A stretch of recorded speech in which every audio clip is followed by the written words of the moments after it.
आराधना का पहला दिन ये मेरे और आपके लिए जरूरी है और अनिवार्य है। ये दिन मुझको और आपको अपने परमेश्वर पिता, परमेश्वर पुत्र और परमेश्वर पवित्र आत्मा के निकटता में लेकर के जाता है, उसके हुजूरी में लेकर के जाता है, उसके पास में लेकर के जाता है, ताकि परमेश्वर के नाम को महिमा, सम्मान, जलाल और कुदरत और प्रभुता प्राप्त हो। मैं धन्यवाद देना चाहता हूं हर एक उस सेवकाई का जो करने का मौका हम लोग को एक साथ मिला है कि हम लोग मिलकर के परमेश्वर की उस बड़ी खिदमत को जो सच्ची है और पवित्र है, उस खिदमत को करके तमाम उन लोगों के बीच में उन सच्चाइयों को प्रकट कर सके जिनसे हमारी जिंदगी आशीषित हो और हमारे द्वारा दूसरे आशीषित हो। आप सबको मालूम है आज लेक्शनरी के अनुसार एक विशेष टॉपिक है जिसके ऊपर हम और आप मनन करने जा रहे हैं। The unique authority of Christ our Lord, यानी कि हिंदी में हमारे प्रभु यीशु मसीह का अद्वितीय अधिकार क्या है? अधिकार, अथॉरिटी। बड़े अधिकार के साथ में हम कह सकते हैं कि ये हमारा चर्च है। बड़े अधिकार के साथ में कह सकते हैं कि वो हमारा परमेश्वर है।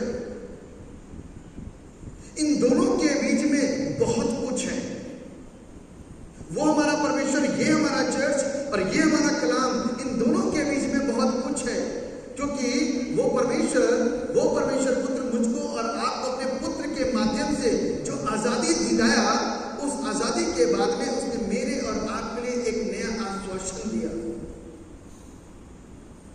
एक ऐसा आश्वासन, एक ऐसी शिक्षा, एक ऐसी बातें, एक ऐसी आज्ञा कि जहां हम रहें वहां वे भी रहें, क्योंकि परमेश्वर हमारा पिता है। जिस प्रकार से संसार के माता पिता कभी भी अपने बच्चों से अलग नहीं होना चाहते और ना उन्हें अलग करना चाहते हैं, ठीक उसी प्रकार से स्वर्ग का पिता भी मुझको और आपको कभी भी अपने से अलग नहीं करना चाहते। आमीन। मुझसे और आपसे प्यार करते हैं। धन्य है वे जो उसकी मोहब्बत को समझते हैं, धन्य है वे जो उसको समझते हैं, धन्य है वे जो उसके अधिकारों को समझते हैं। क्योंकि यहां पर जिस टॉपिक के ऊपर आज हम मनन करने जा रहे हैं वो है unique authority of Christ our Lord, यानी कि एक ऐसा अधिकार जो जन्म के वक्त में, मृत्यु के वक्त में, उठाए जाने के वक्त में और आने के वक्त तक मेरे और आपके लिए उसने दिया। और यूनिक वो इसलिए है कि उसका जन्म यूनिक था, उसकी मृत्यु यूनिक थी, उसका उठाया जाना यूनिक था और उसका आना भी यूनिक होगा। आमीन। प्रभु यीशु मसीह का जन्म कोई साधारण जन्म था? नहीं। साधारण जन्म वाले तो ये बैठे हैं और आप नश्वर, जो कभी भी परमेश्वर की बराबरी नहीं कर सकते। सिद्धता की ओर बढ़ सकते हैं, चल सकते हैं, लेकिन सिद्ध नहीं हो सकते, क्योंकि हम मनुष्य हैं। और उसका जन्म यूनिक क्यों? कि बाइबल हमको इस बात बताती है कि वो पवित्र आत्मा की सामर्थ से पैदा हुआ, जिसका वर्णन जिब्राइल दूत के द्वारा किसको बताया गया? मरियम को। और किसको बताया गया? यूसुफ को। यूसुफ को। यदि आज बहुत सारे लोग तरह तरह की बातों को करते हैं तो उनकी अज्ञानता है, लेकिन मैं और आपके पास में ये जीवित कलाम है जो दुनिया के कोने कोने में, हर भाषा में, हर अनुवाद में लोगों के पढ़ने के लिए इतना इजी, इतना आसान कर दिया गया कि हर एक इस बात को जान पाए, कोई गलत तरीके का उच्चारण प्रभु यीशु के जन्म से संबंधित ना कर सके। इसीलिए उसका जन्म यूनिक था। उसकी मृत्यु यूनिक है। वो मृत्यु जिसको मैं और आप देखते हैं दिन को काला दिवस मनाते हैं एक तरीके से, लेकिन यीशु मसीह तो मुर्दों में से जी उठा। आज भी वो जीवित है और हमेशा वो जीवित रहेगा। उसकी मृत्यु के पश्चात में जब मंदिर का पर्दा दो भाग में हो गया, तो वही मारने वालों ने, वही सताने वालों ने, उन लोगों ने इस बात को बोला कि सच में ये परमेश्वर का पुत्र था। तो यूं कह रहे हैं क्योंकि कलाम को नहीं पढ़ा। जो कलाम को पढ़ता है वो था नहीं कहता है, क्योंकि जी उठने की खबर अभी उन तक नहीं है और उसके विषय की जो प्रोफेसी हुई है वो लोग नहीं जानते थे, इसलिए था कह रहे थे। लेकिन बाइबल हमको इस बात को सिखाती है कि यीशु मसीह की मृत्यु जो उसने सहन करी, जो स्वीकारी, वो मेरे और आपके लिए इसलिए वो यूनिक है। फिर उसका जी उठना, क्योंकि वो मुर्दों में से जी उठा, मुर्दों में से जी उठा।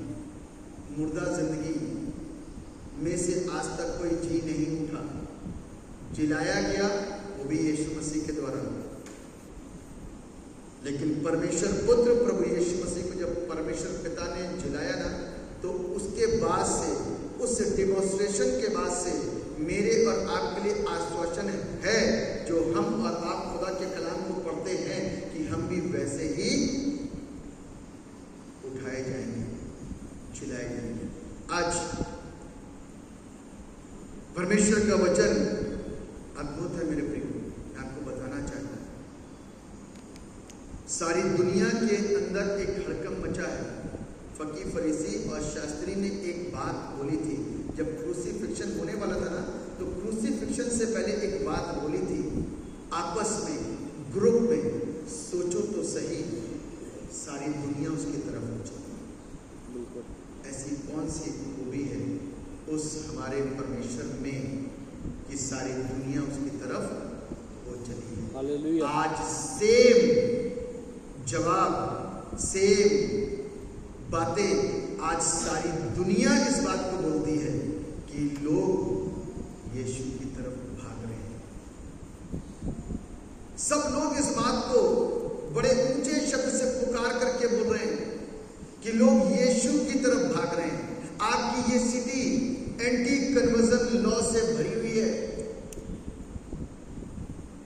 लोगों को डर है इस सत्य से, इस सच्चाई से, इस हकीकत से। लेकिन बाइबल इस बात को बताती है, मेरे साथ खुदा का कलाम को खोल लीजिए, निकाल लीजिए, मरकुस रचित सुसमाचार उसका पहला अध्याय और उसके 21वें पद में आ जाइए। मरकुस रचित सुसमाचार उसका पहला अध्याय उसके 21वें पद में लिखा हुआ है, दुष्ट आत्माग्रस्त व्यक्ति को चंगा करना। कैसे व्यक्ति को? दुष्ट आत्माग्रस्त। एक्चुअली आज ये लिटर्जी का ये पाठ है जो मुझको और आपके लिए पढ़ने के लिए और सीखने के लिए दिया गया है। और इस बात को मुझको और आपको समझ लेने की जरूरत है कि हमारी और आपकी इस सेवकाई का प्रीचिंग और हीलिंग जो है, ये क्रिश्चियन मिनिस्ट्री का एक ऐसा इंपॉर्टेंट पार्ट है जिसके बगैर सेवकाई अधूरी है, जिसके बगैर सेवकाई अधूरी है। इसका प्रूफ आप सब कर सकते हैं, मैं और आप कर सकते हैं। मैं और आप यदि आज की तारीख में इस बात को बोलते हैं, ध्यान से सुनिएगा, यदि हमारे घर में कोई बीमार होता है तो हम और आप क्या करते हैं? दुआ करते हैं। ये किसने सिखाया? खुदा के कलाम ने सिखाया। और उसके बाद में यदि ज्यादा गंभीर बीमारी है तो वो विषय चर्च में आते हैं, चर्च के खादिम के पास में आते हैं। किसने सिखाया? खुदा के कलाम ने सिखाया। कहां लिखा? याकूब उसका 5वां अध्याय के 13वें पद में, यदि तुम में कोई रोगी है तो प्रार्थना करे और अपने प्राचीन को बुलाए ताकि वो उसके लिए तेल लगा करके उसके प्रार्थना करे ताकि वो रोगी बच जाए। और यदि उसने कोई गुनाह और पाप भी किया है तो उससे भी उसको छुड़ौती मिल जाए। धर्मी जन की प्रार्थना के प्रभाव से सब कुछ हो सकता है। एलिया भी तो मेरे और आपके समान दुख सुख भोगी मनुष्य था, और जिसकी प्रार्थना के प्रभाव से 3.5 साल तक पानी रुक गया, और उसके बाद में फिर उसने प्रार्थना करी तो आकाश के झरोके वापस से खुले। ऐसा कौन सा ये इंसान था जिसकी प्रार्थना के अंदर इतना प्रभाव, जिसकी दुआ के अंदर इतना असर, जिसकी घुटने टेक करके जब ये दुआ करता था तो इतना प्रभाव छोड़ता था। इसने एक बार बोला कि पानी रुक जा तो रुक गया, एक बार बोला पानी खुल जा, आजा, बरसने लग, तो पानी बरसने लग गया। ये कोई और इंसान नहीं था, ये मेरे और आपके समान सुख दुख भोगी मनुष्य था। बाइबल इस बात को कह रही है, मैं और आप नहीं कह रहे। ये मेरे अपने मन की सोच और विचार नहीं है, लेकिन खुदा के कलाम की वो शहादत है, खुदा के कलाम की वो सच्चाई है, जिसको मान करके, जिसको सुन करके हमको विश्वास पैदा होता है। लिखा हुआ है, दुष्ट आत्मा ग्रस्त व्यक्ति को चंगा करना। लिखा हुआ है, तब वे कफरनहूम में आए, है ना, कहां पर आए? कफरनहूम में आए, और वो तुरंत सबत के दिन आराधनालय में जाकर उपदेश करने लगा। कौन? यीशु मसीह। कहां पर प्रचार करा? सिनेगोग के अंदर, आराधनालय के अंदर गया, जाकर के उपदेश देने लगा। और बाइबल इस बात को कहती है, और लोग उसके उपदेश से चकित हुए, क्योंकि वो उन्हें शास्त्रियों के समान नहीं परंतु अधिकारी के समान उपदेश देता था।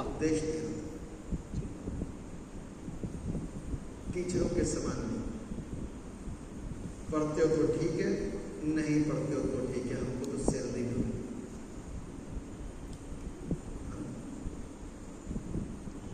दवाई खाते हो तो ठीक है, नहीं खाते हो हमको तो सैलरी मिल रही है, तुम्हारी लाइफ तुम्हारे हाथ। लेकिन यीशु मसीह का प्रेशर मेरे और आपके ऊपर है, परमेश्वर पिता का प्रेम मेरी और आपकी जिंदगी के लिए शायद मैं और आप नहीं समझते। हम और आप मस्त अपनी जिंदगी को जी रहे थे, और हमें पता नहीं था कि हम पाप भरी जिंदगी को व्यतीत कर रहे हैं। लेकिन ठीक मोमेंट पर, ठीक टाइम पे, ठीक वक्त पर प्रभु यीशु मसीह को पिता की योजना के तहत में मेरे और आपके मध्य में भेजा गया, ताकि मैं और आप बचाए जाए। पीछे पड़ गया। आज अपनी छोटी औलाद के पीछे आप पड़ते हो नहीं? बेटा पढ़ ले, खाना खा ले, दुआ करे ना करे, लेकिन दूध जरूर पिलाओगे, खाना जरूर खिलाओगे, उसके मनपसंद चीज जरूर दोगे। क्यों? क्योंकि आप उससे मोहब्बत करते हो। बेशक इतना प्रेशर वचन का पढ़ाने का हो या ना हो, चर्च लाने का हो या ना हो, लेकिन खाना खिलाने का है, कहीं कमजोर ना हो जाए, बीमार ना पड़ जाए, मृत्यु के निकट ना आ जाए। क्योंकि ये हमारा प्यार है हमारी औलाद से, ये हमारी मोहब्बत है हमारी अपनी औलाद से। और यही मोहब्बत हम अपने परमेश्वर से अपनी औलादें यानी अपने और आप के लिए देखते हैं, ना सिर्फ आज परंतु आरंभ से। ये योजना है, ये प्लानिंग है उसकी। वरना बीमारों को चंगा करने का ये सेवा ये चर्च के अंदर इन्वॉल्व क्यों हो गई? सोचने की बात है।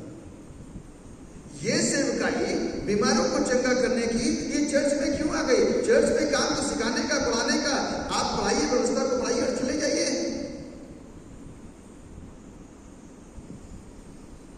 क्यों ये हीलिंग एक इंपॉर्टेंट रोल को प्ले कर रही है चर्च मिनिस्ट्री के अंदर?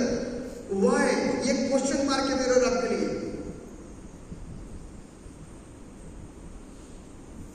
कुछ तो है इसके पीछे, कुछ ना कुछ तो है इसके पीछे। परमेश्वर की कोई सोच है, परमेश्वर ने कुछ सोच रखा है इसके प्रति। आपको मालूम है, परमेश्वर को मेरा भविष्य मालूम है, मेरा वर्तमान मालूम है, और बैकग्राउंड तो जानता ही जानता है।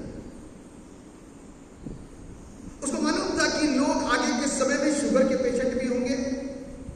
उसको पता था कि लोग तरह तरह की बीमारियों में ग्रस्त होंगे। पुराने समय, आज से 60, 70, 100 साल वापस जाइए, इतनी बीमारियां नहीं थी जितनी आज की तारीख में। हर एक बंदा बीमार है, हर चौथा पांचवा आदमी को शुगर की प्रॉब्लम है, थायराइड की प्रॉब्लम है, हार्ट की प्रॉब्लम है, घुटनों के दर्द की प्रॉब्लम है, आर्थराइटिस की प्रॉब्लम है। बहुत सारी बीमारियां जो हर घर के अंदर है।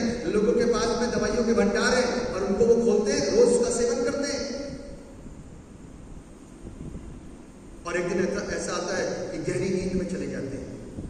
क्योंकि मैं तो नींद इसलिए बोलता हूं कि एज पर द बाइबल में लिखा है कि मृत्यु नहीं, हमारे और आपके जो विश्वास करते हैं वो गहरी नींद में होते हैं। क्योंकि नींद में गया हुआ व्यक्ति एक दिन जागेगा। जब यीशु मसीह आएगा तो नींद फूकी जाएगी, तो मुर्दे खड़े।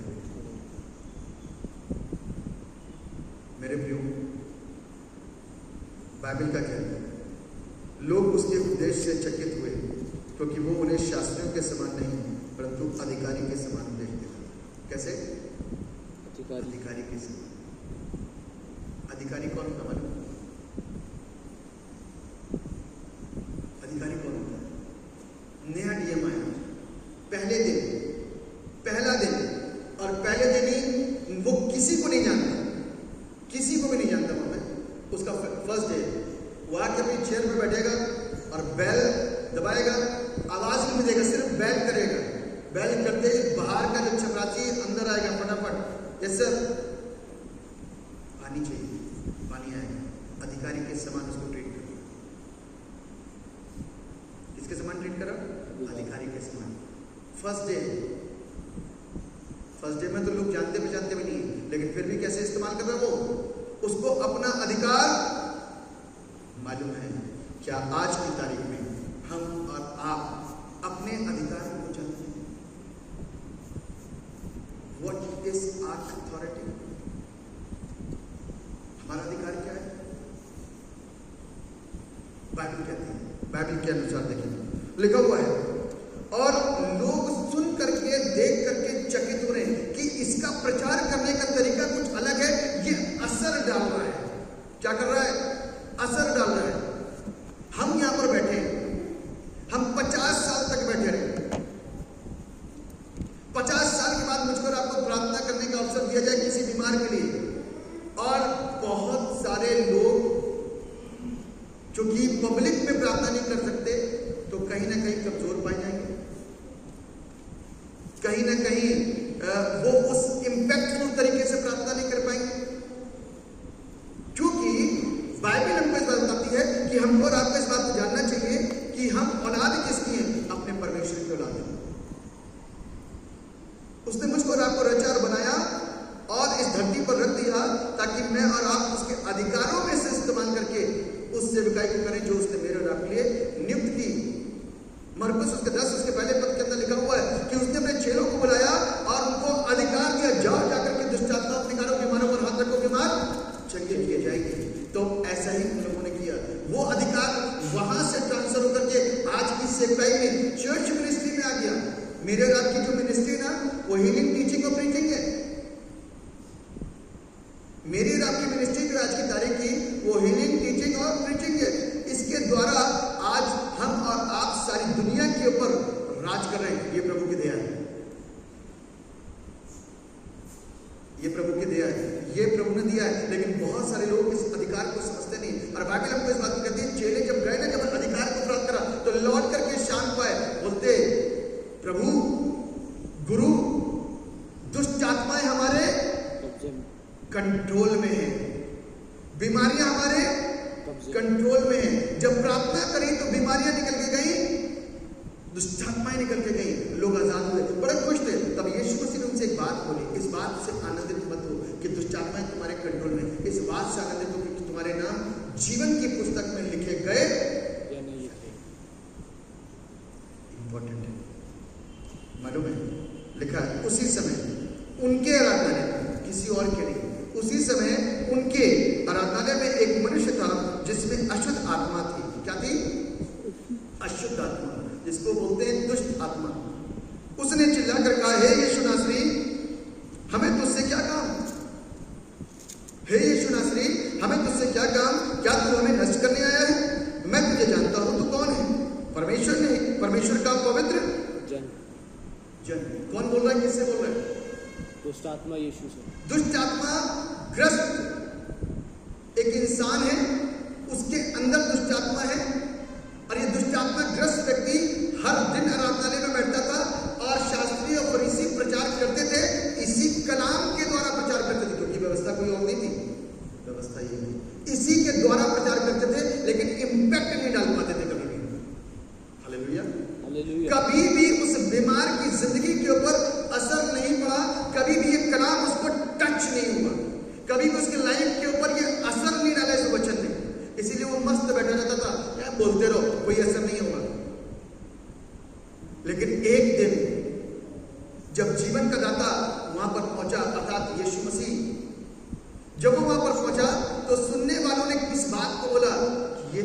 अद्भुत बातें कर रहा है। इसकी बातों के अंदर एक ऐसा भेद है, ये बोलते थे तो ये अलग बोलते थे, लेकिन ये बोलता है तो एक अधिकारी के समान बोलता है, जैसे कि ये सारी चीज को, व्यवस्था को ये बनाने वाला है और लोगों की जिंदगी के ऊपर वो असर डालता था और लोग जीवन पाते थे। वो दुष्ट आत्मा के ऊपर असर पड़ गया और क्या हुआ? चिल्ला करके बोला, मैं तुझे जानता, तू कौन है? तू कौन है? तब बोल दिया, तू कौन है? परमेश्वर का पवित्र जन। दुष्ट आत्मा पहचानती है आज की तारीख में, लेकिन उसके चेहरे नहीं पहचान। अफसोस इस बात पे। मरकुस 5 पढ़ेंगे ना तो वहां पता चलेगा, जब यीशु मसीह कहां पर आ रहे, समुद्र के ऊपर चले आ रहे हैं, तो लोगों ने क्या बोला? भूत चला, तो भूत आ रहा है। वेरी नेक्स्ट चैप्टर में आ जाइए ना, 5वें अध्याय में, गिरासेनी उपदेश में एक ऐसा दुष्ट आत्मा ग्रस्त, उसने कहा, हे यीशु नासरी, दाऊद की संतान। चेले जो दिन भर साथ रहते, हर वक्त साथ रहते, पूरे वक्त बाइबल उनके हाथ में रहती, वो यीशु को नहीं जानते, वो सच्चाई को नहीं जानते, वो उस अधिकारी को नहीं जानते, वो उसको कुछ और कहते हैं, वो डर रहे हैं। लेकिन जो विरोधी है ना, वो यीशु मसीह के नाम पर सिर्फ यीशु ही नहीं बोल रहा, कहता है यीशु जो नाम स्वर्ग से आया, नासरी जिस स्थान पर पैदा हुआ, दाऊद की संतान, उसका वंश तक बता दिया। ये कौन जानता है? दुष्ट आत्मा, लूसीफर, शैतान प्रभु को जानता है बेस्ट तरीके से, जानने के बावजूद भी नहीं चाहता कि उसका प्रचार हो। हम जानते हैं लेकिन कई बार नहीं पहचान पाते, कमजोर पड़ जाते हैं, दबा दिए जाते हैं, रोक दिए जाते हैं। नहीं, ऐसा नहीं करो, बोलो नहीं, ज्यादा जोर से प्रार्थना मत करो, ज्यादा जोर से प्रचार मत करो, किसी के लिए दुआ मत करो। ये बहुत सारी चीजों के दबाता है। क्या मैं और आप रोक सकते हैं किसी को? नहीं। परमेश्वर को कोई रोक सकता है? यीशु को कोई रोक सकता है? रोक पाई आराधनालय वाले? जिस आराधनालय के अंदर शास्त्री और फरीसी बैठा करते थे सिखाने के लिए, उनके बीच में वो व्यक्ति बैठता था जो अंधकार में पड़ा हुआ था। उनके पास उनके वचन के द्वारा आजादी उनको नहीं मिली, लेकिन एक दिन जीवन का दाता जब वहां पर आकर के प्रचार करा, उपदेश दिया, सेम डे के अंदर छुटकारा मिला। कोई ताकत नहीं रोक पाई। कुबड़ी दुष्ट आत्मा जिसके अंदर थी, वो भी प्रभु यीशु मसीह के नाम के द्वारा आजाद हुई। पूरे समय वो कुबड़ी रही, लेकिन एक दिन आया कि वो सीधी हो गई। किसी को पता ही नहीं कि इवल स्पिरिट क्या है। हम तो ये सोचे कि बीमार हो गई, कुबड़ी हो गई, बैंड हो गई, लेकिन जीवन का दाता जानता है कि दिस इज इवल स्पिरिट। और उसने बोला और बीमारियों से वो आजाद हो गई। आज ये कलाम खुदा का मुझको और आपको इस बात के लिए शिक्षित कर रहा है कि जब हम कुछ बोले तो मानो परमेश्वर का वचन, जब हम आराधना करें तो मानो कि एक ऐसी सच्ची आराधना जिस आराधना के होने से लोगों की जिंदगी के ऊपर असर पड़ता है, गवाही से लोगों की जिंदगी के ऊपर असर पड़ता है, लोगों के जीवन बचते हैं, लोगों की जिंदगियां बचती हैं। आप बैठे यहां पर, बहुत सारे महकमों को मैं पहली बार आप लोगों को देख रहा हूं और मैं आपके विषय में कुछ नहीं जानता। मेरा आपसे एक सवाल है, आपकी संतान जिसको आप किसी के द्वारा भी, कोई भी टीचर के द्वारा ट्यूशन पढ़ा दें और आपका बच्चा बार बार फेल होता है, तो फिर क्या करें? हर साल उसी टीचर से पढ़ाओ? नहीं, हटाओगे।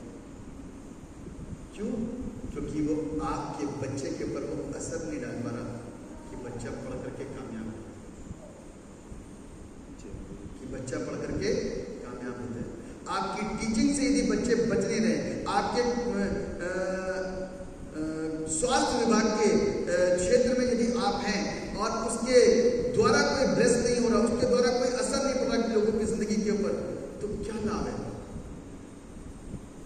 और यदि सेवकाई के द्वारा किसी की जिंदगी के ऊपर कोई असर नहीं पड़ रहा, तो क्या लाभ है? हमारा यहाँ खड़े होकर प्रचार तो एक पढ़ा लिखा इंसान नहीं आके कर सकता। किसी को भी उठा लो, रीड करना है रीड कर लेगा, और थोड़ा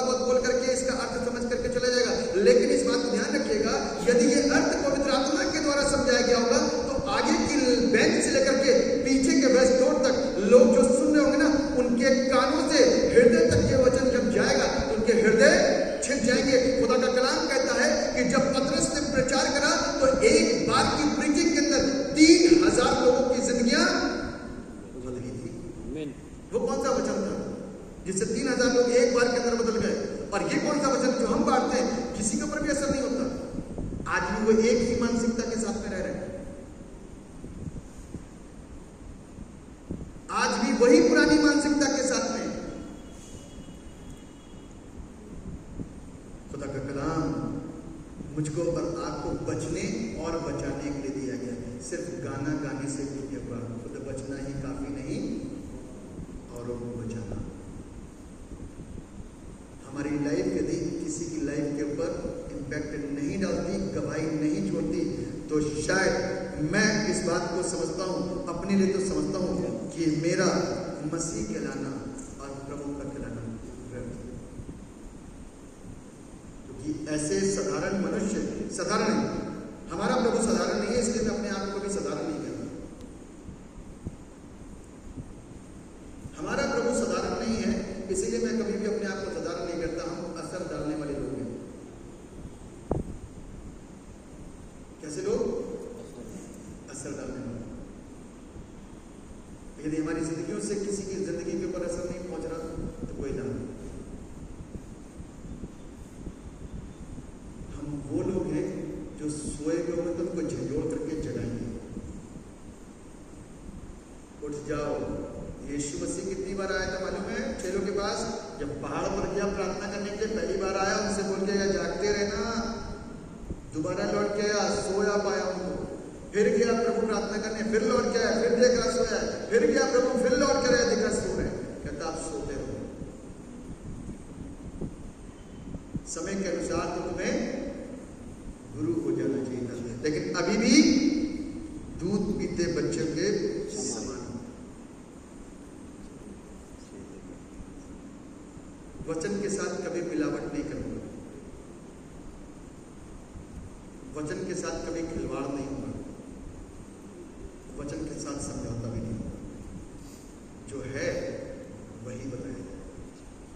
खुदा का कलाम हमको रात बताता है कि सेम डे के अंदर उसी दिन दुष्ट आत्मा उसको मरोड़ करके निकल करके भाग गई। जब भागी ना तो वो बंदा जो बैठा था, एक अकेला बंदा, वो कई हजारों के लिए गवाह बन गया होगा। लोगों ने बोला भी होगा कि भैया हमें तो पता भी नहीं तुम्हारे दुष्ट आत्मा जो क्या। मैं परेशान होता था, लेकिन मैं सोचता था कि हो सकता है कि ऐसे ही काम में भी पड़ रहा हूं। मालूम आपको बताना चाहता हूं कि प्रभु ने अपने अद्भुत योजना के अंदर ये चंगाई का पोर्शन रखा है। आप वचन को सुन लीजिए, ठीक है? हमारे चर्च में चंगाई की की बात जरूरत सबको है। चंगाई की चर्च में चलिए, मान लिया लोग इतना गौर नहीं करते, उनके लिए वचन सफिशिएंट है और वो बोलते नहीं वचन के द्वारा इंपॉर्टेंट है, वचन के द्वारा बचना चाहिए। सबसे महत्वपूर्ण वचन है। आदि में वचन था, वचन परमेश्वर था, वचन ही परमेश्वर था। और आदि में जब परमेश्वर ने सारी चीजों की सृष्टि करी, जो बोला था वो क्या बोला था? वचन। और उस वचन के द्वारा सारी सृष्टि का निर्माण हुआ, जिसका वर्णन इब्रानी की पुस्तक उसका पहला अध्याय उसके 3 पद के अंदर मिलता है कि बगैर उसके सृष्टि का निर्माण नहीं हुआ। और ये वही है जो परमेश्वर की अमिट छाप है जो इस धरती पर आ गई, अर्थात प्रभु यीशु मसीह। हो सकता है मैं और आप सिर्फ वचन को महत्व देते हैं, चंगाई को नहीं देते, लेकिन पोर्शन तो है। बाइबल में तो लिखा है, बाइबल में तो बोला गया preaching and healing are the 2 important element of the church ministry. ये चर्च की सेवकाई के लिए 2 एक ऐसे एलिमेंट है जो जरूरी है। कोई बीमार आएगा, आप उसको प्रीच करने की कोशिश करोगे, उसको कुछ नहीं समझ में आएगा। कोई दुष्ट आत्मा ग्रस्त आएगा, आप उसको वचन से बांटने की कोशिश करोगे, उसको कुछ समझ नहीं आएगा। जब आप उसको पहले हील करोगे ना प्रभु यीशु के नाम से, प्रभु से दुआ करके पहले प्रार्थना करते हो करोगे, आप खूब अपने आप को ऐसा सामर्थ्य बनाओगे, तब जाकर के आप उसमें प्रार्थना करोगे और वो बंदा आजाद होगा, लोग जीवन पाएंगे। तब आपका वचन जो आप बताओगे ना उसको ध्यान से सुनिए, संयम के साथ सुनिए, धैर्य के साथ सुनिए। परमेश्वर का कलाम मजाक नहीं, अपनी तरीके से तोड़ना मरोड़ना नहीं चाहिए। ये मिनिस्ट्री का एक पार्ट है, ये सिक्के के 2 पहलू हैं। सबसे पहले ये शर्त रखेंगे कि भैया हम तो बीमार हैं, क्या तुम्हारा प्रभु हमको जीवन दे सकता है? क्या कैंसर ठीक हो सकता है? मजाक उड़ा के बोलेगा, क्या एड्स की बीमारी ठीक हो सकती है?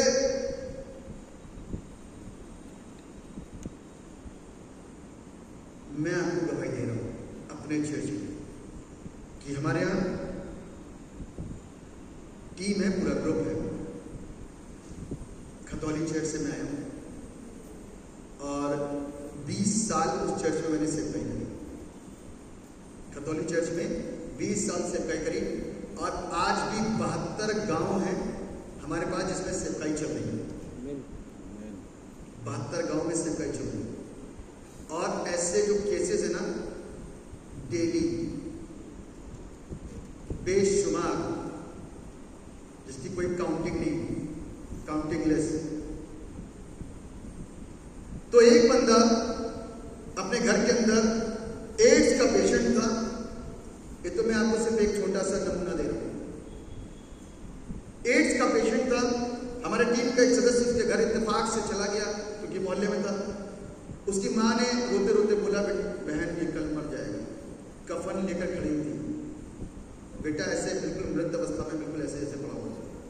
उस टीम के सदस्य ने जाकर के यीशु के नाम से दुआ करी और रोती घर से वापस आ गई। माँ उसके घर से वापस आ गई और अपने घर में कम से कम 4 से 5 घंटा टहलते बाइबल को क्लेम करती रही, वर्ड्स को क्लेम करती रही। करते करते करते करते करते वेरी नेक्स्ट डे वो लड़का व्हाइट पोशाक पहन करके उस औरत के घर में था और उसके नेक्स्ट संडे उसको चर्च में गवाही के तौर पे लाके खड़ा करा गया और उसने गवाही दी कि किस तरीके से यीशु ने मुझको बचाया। हालेलुया, आमीन, आमीन। क्या विश्वास करते हैं कि प्रभु ऐसा करता है? यस। अद्भुत करता है। बड़े बड़े मौजे आप सुनोगे तो आप चकित होगे, हैरान होगे। यही यीशु जो अपने मौजों के द्वारा, अपने मुंह के शब्दों के द्वारा लोगों को चकित करता था और सुनने वाले चकित हो जाते थे और भीड़ की भीड़ उसके पीछे हो जाती थी। जीवन मिलना कोई मजाक बात नहीं है, उसका काम है सेकेंडों के अंदर करना। लेकिन सिर्फ दुष्ट आत्मा को यह मत समझिएगा कि दुष्ट आत्मा से बाहर से आती चिल्लाती है, भक्ति और कोई काम नहीं करती। दुष्ट आत्मा वो भी है जो हमारे अंदर छुपी, हमारे स्वभाव के अंदर जलन, नफरत और राजनीति। आज की तारीख में ना, जानते हैं आप सब, राजनीति, चोरी, व्यभिचारी, नशा, बुराइयां, झगड़े, फूट, विदर्भ, लुचपन, लालच, घृणा, नफरत, ऊंच नीच, छोटा बड़ा जैसी सारी चीजें ये दुष्ट आत्माओं का तो काम है। उसके अलावा कौन ये करता है? प्रभु हमारा ऐसा है क्या? हमारा परमेश्वर तो पवित्र है। जब दुष्ट आत्मा इस बात कर रही है कि मैं जानता हूं कि तू कौन है, परमेश्वर का जन, तो कोई भी पवित्र के अंदर ये वाला स्वभाव नहीं जो मैंने अभी यहां पर बोला। किसके अंदर है ये स्वभाव? किसके अंदर है ये स्वभाव? शैतान के अंदर। तो आज की तारीख में चेक किया जा सकता है कि हम पवित्र जन की औलाद हैं, अच्छे स्वभाव को जीवन में जी रहे हैं, या फिर अभी कोई ऐसी चीज है जिसको निकाल के बाहर फेंकने की जरूरत। उपवास सिर्फ इसलिए नहीं दिए गए 40 दिन के कि उसको सिर्फ सेलिब्रेट करना है, फिर गुड फ्राइडे आए तो काला कपड़ा ऑल्टर को लगा करके सेट कर दिया कि ये बड़े दुखी हैं। उस जीवन को मत जिए डर्रे के समान। पवित्र जिंदगी में सच्चाइयों में आकर के उस जीवन को जीना, क्योंकि मैंने अपने चर्च के अंदर वो सारे आडंबरों को खत्म कर दिया था। आज भी खत्म है सारे आडंबर। दिखावा करके काम क्या करना? बाइबल इस बात को कहती है, चेलों से प्रभु यीशु मसीह ने इस बात को बोला कि इस बात से खुश हो कि तुम्हारे नाम जीवन की पुस्तक में है कि नहीं। ये प्रभु कभी नहीं पूछेगा कि तुमने काला कपड़ा नहीं लगाया, तुमने सफेद कपड़ा लगाया, तुमने लाल कपड़ा नहीं लगाया। प्रभु कभी नहीं पूछेगा। प्रभु इस बात को बोलेगा कि तुम परमेश्वर के वचन से कितना जानते हो, तुमने कितनी आत्माओं को बचाया। Hallelujah, hallelujah. यदि आज हम इस बात के ऊपर विश्वास करते हैं ना, तो शायद आत्मिकता का स्तर जाग जाएगा। उस पर पिन लगेगी वचन की, जो मुझको रात को एक बार झिझोड़ेगी, हिलाएगी। हम कहां बैठे हैं? गैर कौम तो हमसे बहुत आगे निकल गई। जिनको हम YouTube चैनलों में देखते ना, कि वो पादी साहब तो बहुत अच्छे हैं, बड़ी दुआ करते हैं, उनको आए कि मात्र 20 साल हुए। जो लाखों की भीड़ को लेकर के बैठे हुए, किसी को आए हुए 18 साल में, तो लाखों की भीड़ को लेकर के बैठे। आप और हम उनके दीवाने हैं, उनकी प्रार्थना के दीवाने, उनके ले हैंड के दीवाने हैं, क्योंकि आपने तो अपने हथियारों को डाल रखा है। उन्होंने वो अधिकार यहाँ से उठा करके अपने पास ले लिए, और हमने और आपने अपने अधिकारों को समझा ही नहीं, अपने हथियार फेंक दिए। इसलिए घर के बच्चों को ढंग से प्रार्थना करनी नहीं आती। चर्च में आते पैर थरथरा जाते हैं कई बार, लेकिन हम लोगों ने अपने चर्च में 20 साल मेहनत करी, डट के। छोटे से छोटा बच्चा, बुजुर्ग, एक एक जन प्रार्थना करता है, उपवास रखता है, और हर एक वो चीजें, दुष्ट आत्माएं कितनी भी घूमे, डरता कोई नहीं है। छोटा छोटा बच्चा वही रहेगा, डरता। क्यों?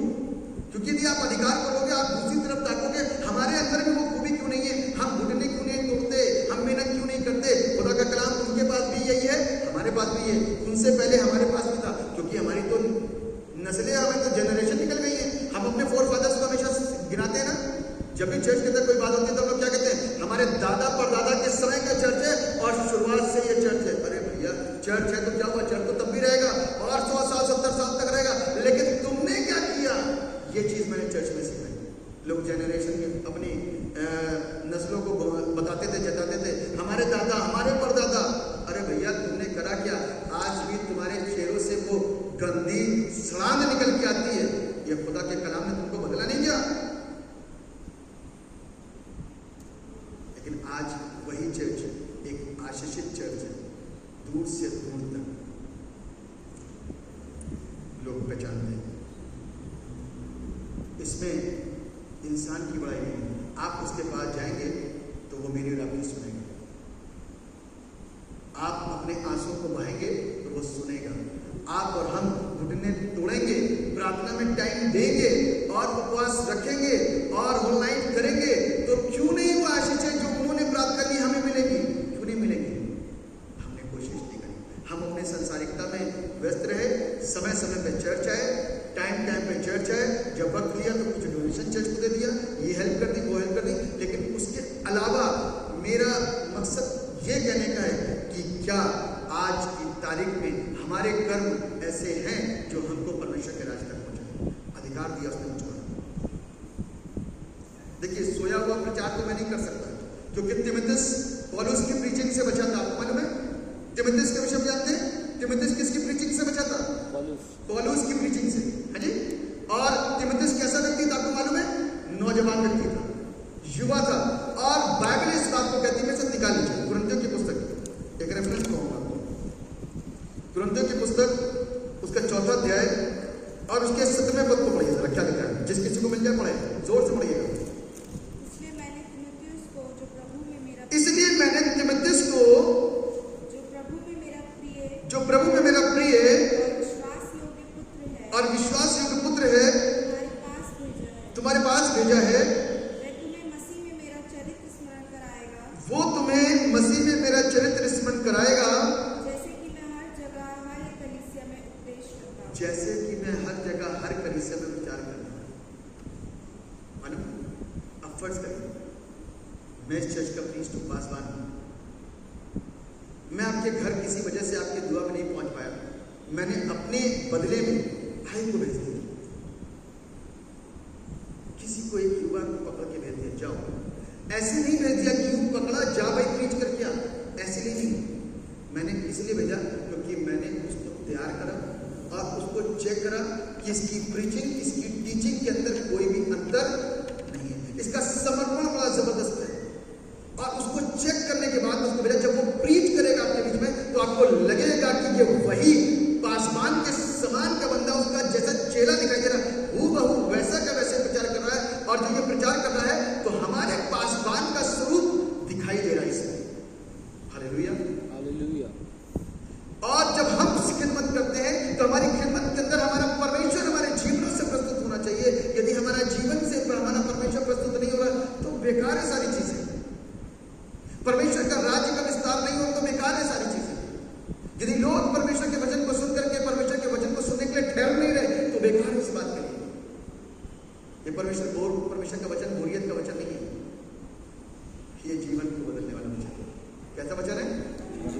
इसी से लेकर के सारी दुनिया पर राज हुआ।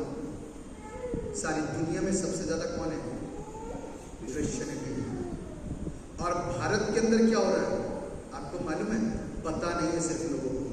कितने हजार लाख करोड़ लोगों ने इस वचन को खरीदा, विश्वास किया, पढ़ा, बपतिस्मा लिया, जीवन सौंप दिया पूरी रीति से, जिनकी गणना नहीं है। हजारों की तादाद। मुझे खुशी होती है कि गैर कौम से बंदा आकर के जब लाखों की भीड़ को लेकर के बैठा हुआ है तो 10,000 बन जाएगा, काफी है। यीशु भी तो 12 ही थे। यीशु के चेले कितने थे? 12 थे। वो 10,000 को बदलेंगे। वो 10,000 जहां भी जाएंगे ना पक्की होकर के कई हजारों की जिंदगी के ऊपर असर डालेंगे। आपको और मुझको असर डालने वाला होना चाहिए। हमें असर डालने वाला, ताकि लोगों की जिंदगियां क्या हो सके? बदल सके। तब लिखा है कुछ तो ऐसे फूल गए मानो मैं तुम्हारे पास आने का ही नहीं। अरे पादरी साहब तो आ ही नहीं रहे, नाराज हो गए। तो हमने परमेश्वर के दास के द्वारा सीखा क्या? नाराज होने की जरूरत नहीं।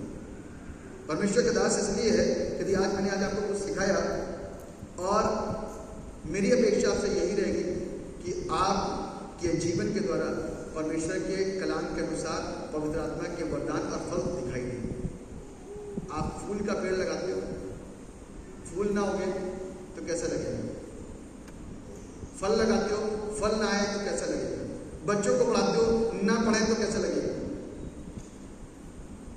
सेम चीज। जब प्रभु ने मुझको और आपको रखा तो कैसा लगता होगा जब इस जिंदगी से फल नहीं आते? कैसा लगता होगा कि जब ये किसी की जिंदगी के ऊपर असर नहीं डाल पाते, जब डर करके पीछे भाग जाते हैं कि नहीं प्रभु के नाम को ये छुप छुप करके, जैसे पतरस 3 बार छुप गया, 3 बार इनकार किया। और हम में से भी बहुत सारे लोग हो सकते हैं कि जो अपने आप को कंट्रोल कर पाते हो, दबा देते हो, नहीं हम ऐसी जगह पर रहे, नहीं ऐसा कर सकते। मेरे प्रिय कब तक? एक न एक उदाहरण बनेगा। अय्यूब उदाहरण बना, शद्रक मेशक अबेदनगो उदाहरण बने, तभी तो हम पढ़ रहे हैं। डैनियल उदाहरण बना, तभी तो पढ़ रहे हैं।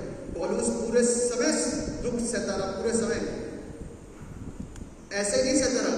परमेश्वर का कलाम कहता है प्रेरितों के काम उसका 9 अध्याय के अंदर लिखा है कि तू जा उसके लिए प्रार्थना कर। हनन्याह से बोला, कहता वो तो सताने वाला, मारने पीटने वाला है, अभी भी मारने के लिए आएगा। कहता तू जा उसके लिए प्रार्थना कर बस, क्योंकि वो मेरा दास है जो दुख उठाने के लिए तैयार हो। दुख उठाने के लिए तैयार हो? क्या मतलब प्रभु आप तो गलत बात कर रहे हो। दुख उठाने के लिए कैसे तैयार हो? क्या प्रभु के दासों को दुखी मिलना चाहिए?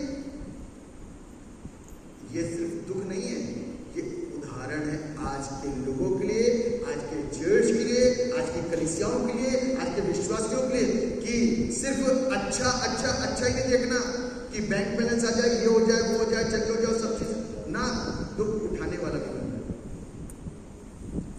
तभी हम आशीषित हो सकते हैं और तभी हमारा परमेश्वर हमारे जीवन से महिमान्वित हो सकता है। तो परमेश्वर को महिमा मिले, इस अच्छी खिदमत को जो करने का मुझे अवसर आपके बीच में मिला, और यहाँ पर यह मौका कि जब प्रभु ने उसको चंगा कर दिया तो लोग चकित और हैरान हो गए। आज भी आप जिस चर्च में रहते हो अपने प्रभाव को दूसरों की जिंदगी के ऊपर छोड़ो, ताकि हमारे रब के जीवन से लोग हैरान होने पाए, पूछने पाए किसको मानते हो। मेरे पापा की 27 साल की शुगर नॉर्मल आ चला रही। हालेलुया। सिर्फ प्रार्थना, सिर्फ प्रार्थना।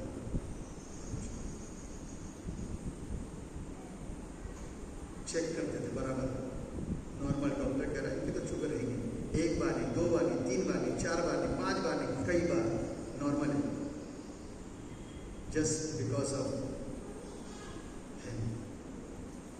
उसके बाद जब आप प्रार्थना में रहोगे तो घराना भी आशीषित होगा।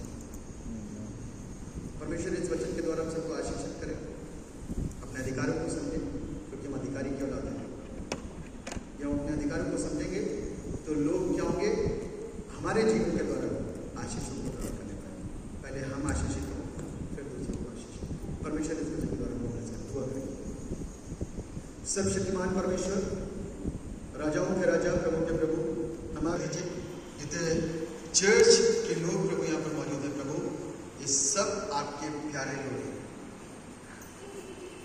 और प्रभु आपने अपने लोगों के बीच में प्रभु ये सेवा करने का, वचन की